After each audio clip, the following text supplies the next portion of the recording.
What did the Russian state media say about the results of Super Tuesday in the US? As usual, there are several main narratives. Some of them are predictable, very predictable, but some are quite interesting. Let's look at them.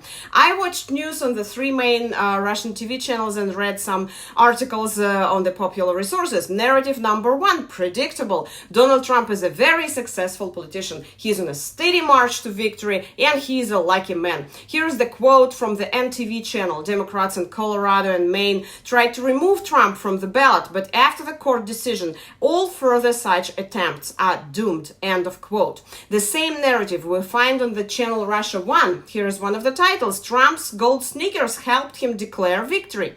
Narrative number two. There is no democracy in the US. How can you guys teach other countries democracy when your Democratic candidate doesn't have any opponents?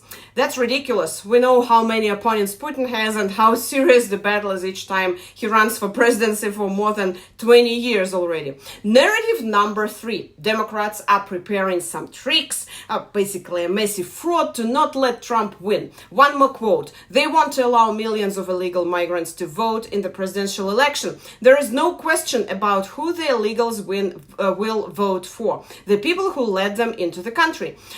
In language that voters can understand, Donald Trump explains the consequences. Illegals are like Hollywood villains. End of quote. And another quote from the religious Tsargrad TV channel. Only a bullet, poison, and organized by the same circles as COVID, a new deadly pandemic, can stop Trump on his way to the White House.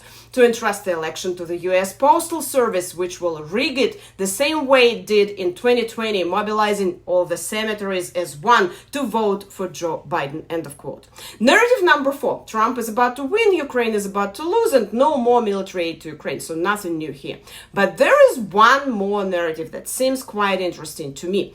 There is not a huge amount of joy, in the media's anticipation of Trump as president. They're not actually that happy. Why? Because a certain so-called political analysts say Biden is better for Russia as a more predictable politician. Trump is a threat because he would persistently offer Moscow a rotten compromise on Ukraine, a freeze of a conflict, while Russia needs a big victory.